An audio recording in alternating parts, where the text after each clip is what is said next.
I don't know how on the car shows they drive. Look at that. Good thing the car has interchangeable skid pans. Easily bolt on, bolt off. We're here in Spain with Can-Am taking a look at the new HD11 Traxter series. And the first thing that's come across to us that Can-Am are really pushing is just how customizable these are. These two models that I'm stood next to are the same base model, but as you can probably tell, they look quite different. So let's have a look at some of the options that these are spec'd with, just to find out how you might get a vehicle like this to suit your farm. So the first and most obvious difference is this has a full cab on it, but it doesn't end there. And when you look closer, there are quite a few differences. And these are all options, so you can spec it exactly how you want. On the front, they have what they call the heavy duty bumper. This is actually the large heavy duty bumper, which has these extra extensions on the side that one of the reps said he calls it the moustache bumper. Windscreen, front light bar. These are the premium doors, which are body panel matched to the colour and give you, when you're inside, quite a safe enclosed feeling. Power windows. With the XU model, you get heating as standard, but you can have aircon added as an option. Round the back, you have this extra rear light, and what's quite cool is this bed extension. So this just gives you that little bit of extra room in your bed for slightly larger items that you might be carrying.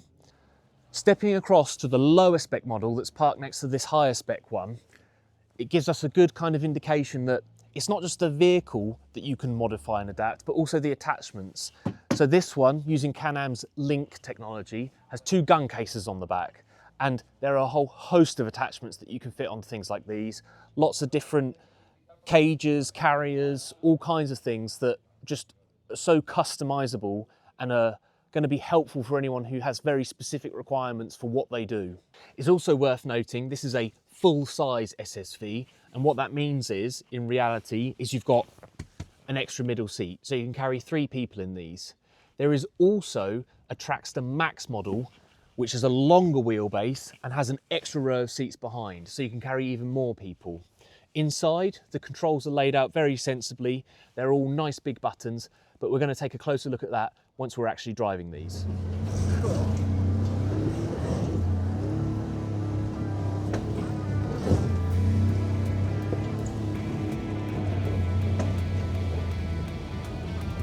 But you get to change whether it's 2-wheel drive or 4-wheel drive on the fly.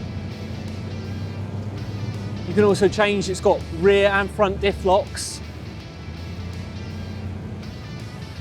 Trying to see through the dust of our lead rider right now. What a place to try these out on. And as you can probably tell, you can hear me quite comfortably while we're going along. The noise levels are really, I mean, muffled to my ears perhaps because of the helmet, but I wonder how it sounds on the camera.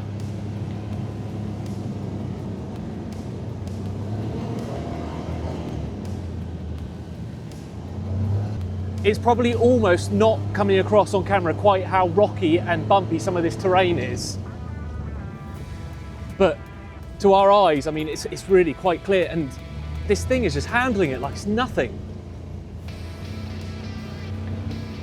Quite a lean on there.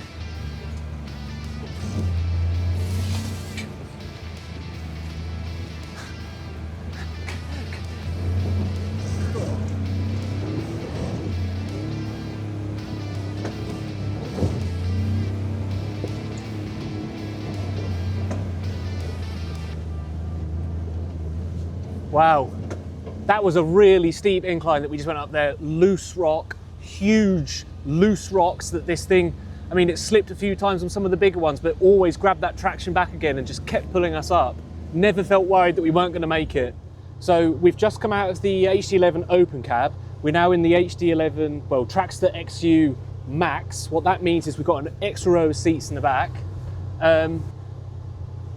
We are enclosed in this cab now, so whereas before we were getting that nice rush of air, I mean, granted we're not moving at the moment, we're not going to get that.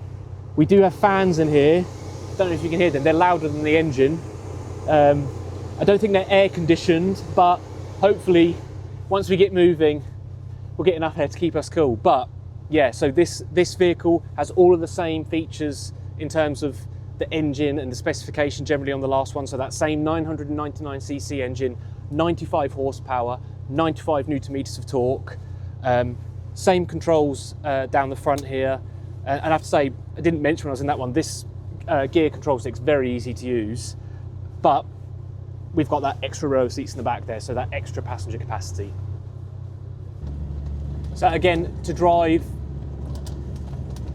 basically identical as you would expect to the cabless one we've just come from, apart from you just feel that little bit more isolated from your environment. And I'm sure if you were in a colder, less and in less favourable conditions, that this would be something that you'd really appreciate having that. Right now, I wouldn't mind a little bit more airflow, but I tell you what, I'm not going to complain because this is amazing. I saw their back end sort of step out a little bit, and it was the same for ours when we went over. We plan on selling these in any temperate or warmer climates. Please put in some aircon. They've gone the wrong way.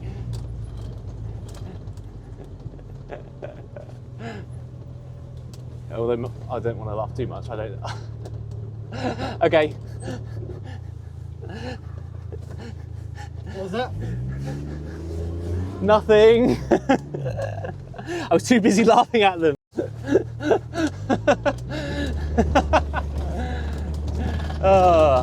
Serves me right. If you're enjoying the video so far, then you might also like our review of the Outlander Electric ATV, Can-Am's first all-electric quad bike. We'll pop a link in the description below.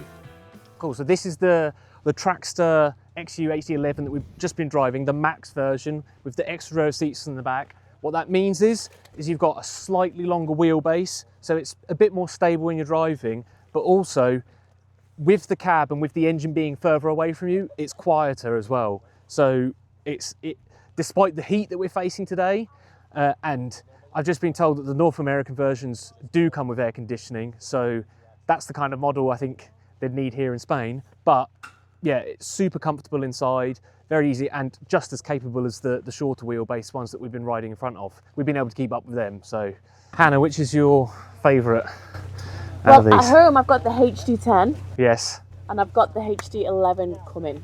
That So one as well, the Max Pro. With the extra seats in the back? Do you use them? Yeah.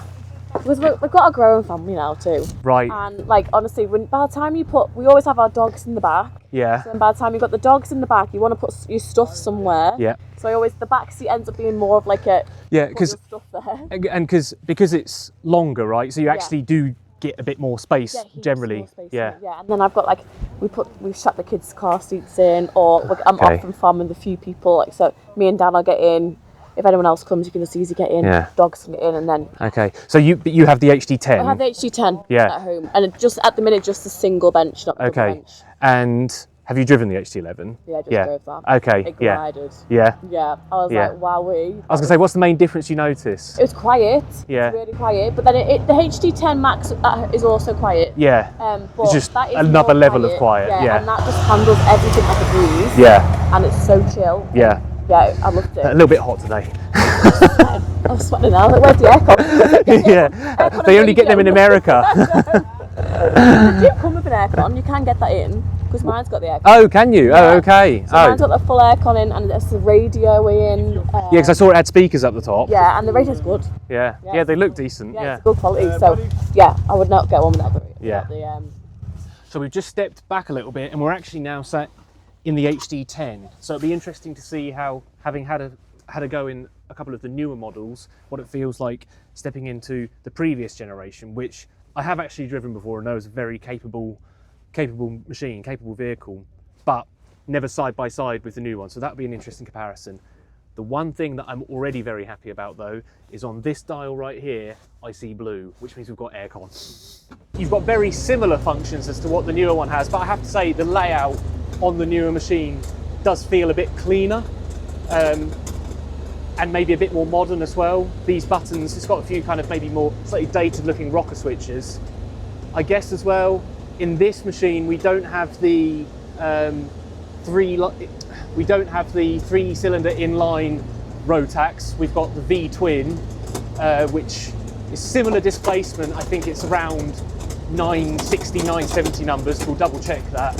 So not quite the 999 of the newer machines, and consequently is slightly down on power, slightly down on torque compared to the newer ones. But right now, I'm not feeling like I'm struggling to keep up with some of the other machines. Perhaps if we were really testing them, then that's where that power difference would really shine. But right now, feels like a perfectly capable machine.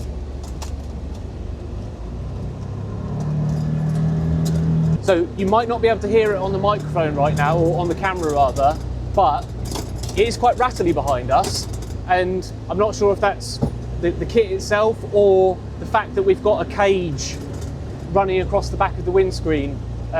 It's there to protect, not the windscreen, sorry. We've got a cage that's running across the rear window, and it seems to be quite rattly and making quite a lot of noise. I don't know if that's coming across.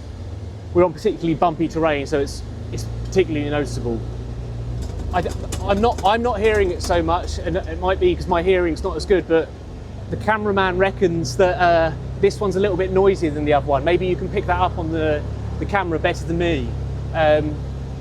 I guess compared to the one we were just in as well, we're slightly closer to the engine, and as we were saying, I don't know, it doesn't sound that different to me, but maybe it does outside. Let the viewers decide. Tell us in the comments. So right now, we've got our chance in the Traxter HD11 with the premium doors, body matched to the panels, power windows. It's time to take this one for a spin. So interestingly, we've just come out of the HD10 back into an HD11, and the differences are slightly more apparent. Throttle response feels just a little bit sharper and tighter. Now I don't know if that's down to the engine or the gearbox setup or exactly what is there, but you just feel a bit more responsiveness on there. And with the model that we're in now, we've got these premium doors, so you miss a bit of that low down visibility, which might be useful, you know, for around livestock, being able to see what's lower down there. But the Can-Am rep was telling me that this spec of Traxter, when they sell it in North America, this is like the premium spec, and it comes with all the bells and whistles, aircon, these premium doors. So this is treated as the premium model. I'm not quite sure that I necessarily prefer these doors to the other ones. I think I personally preferred the extra visibility that those glass panel doors provided, or plexiglass. But what this does offer is slightly better sound deadening and just a more solid feeling cab, I guess. It's less rattly than the other one might have been. We've got less cooling. We don't have aircon in this one, but we do get a bigger window space, so it does feel like a bit more air is coming through. And I've just noticed out of the corner of my eye, I do not have a rear view mirror. And is that because, no, I could have done, but I've got a rear view camera.